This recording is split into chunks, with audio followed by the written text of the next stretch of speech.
Gimana kabarnya semua? Alhamdulillah baik. Tentunya ada kata yang pantas kita ucapkan siang menjelang sore hari ini, selain memanjatkan bersyukur kita atas kepada Allah Subhanahu wa taala. Di mana tentunya kita masih diberikan nikmat kesehatan, nikmat kesempatan, terlebih lagi nikmat iman Islam.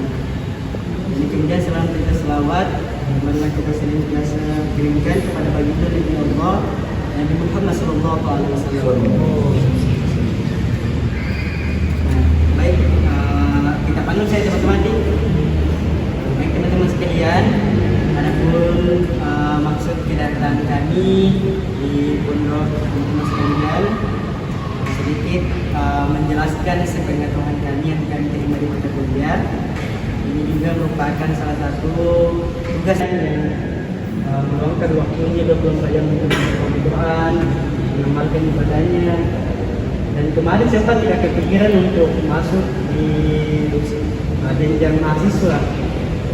Ini kemarin setelah lulus ingin mengabdi ke masyarakat, tapi lama kelamaan seiring berjalannya waktu kita merasa bahwasannya pembelajaran di pondok itu masih kurang. Kita perlu mengembangkan.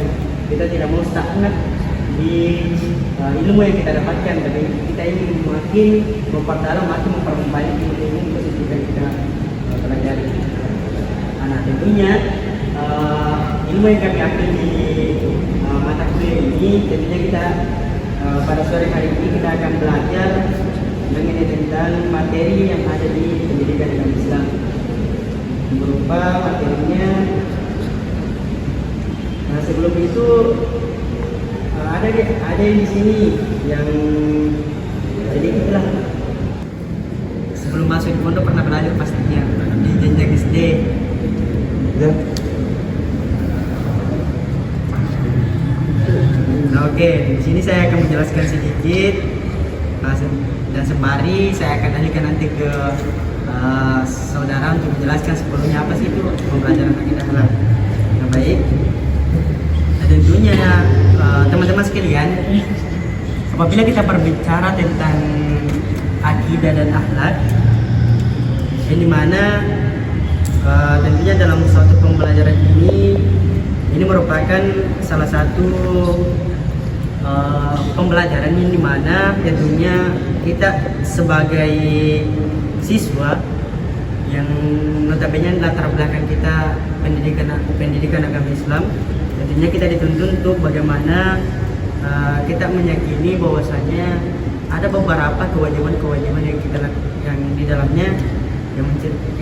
dalamnya itu tentunya hal ini merupakan tentunya teman-teman sekalian menjadi fondasi keimanan kita untuk menjalani kehidupan di dunia ini.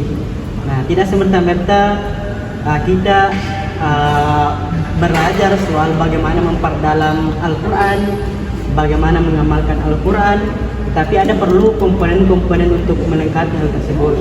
Salah satu contohnya ialah pembelajaran akidah dan akhlak. Tentunya pada kali ini kita akan membahas tentang pembelajaran akidah dalam aspek iman kepada Nabi dan Rasulullah. Nah, dari sekian banyaknya ibadah-ibadah dalam pembelajaran akidah halal, dan kali ini kita hanya membahas mengenai tentang bagaimana kita meyakini Nabi dan Rasulullah. Tentunya berdasarkan aspek atau di antara teman-teman pasti akan paham dalam suatu proses pembelajaran tersebut apabila proses pembelajaran tersebut sepenuhnya diberikan atau dalam aspek diberikan contoh yang betul-betul detail supaya kita paham dalam hal tersebut.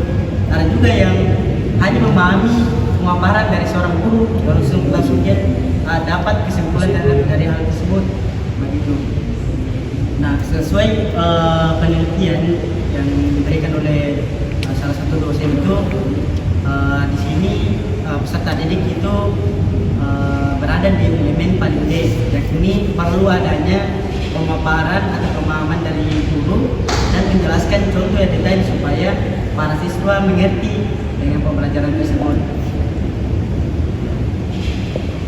Oke, kita lanjut. Tentunya harapan kita semua agar nantinya hasil pemahaman kami yang kita sampaikan mudah-mudahan kita sebab atau pemahaman dari akidah dan akhlak dalam aspek iman kepada Nabi dan Rasulullah.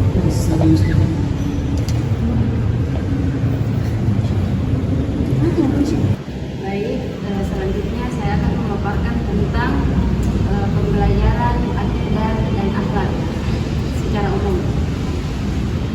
Itu pembelajaran akidah akhlak pada aspek meyakini iman kepada Nabi dan Rasul. Bertujuan yaitu menanamkan keyakinan yang benar beserta membentuk sikap dan perilaku peserta didik sesuai ajaran Islam. Iman kepada Nabi dan Rasul merupakan rukun iman keempat yang wajib diyakini oleh setiap muslim. Nah, dalam pembelajaran PAI, peserta didik dikenalkan makna Nabi dan Rasul, tugas-tugas mereka, serta perbedaan keduanya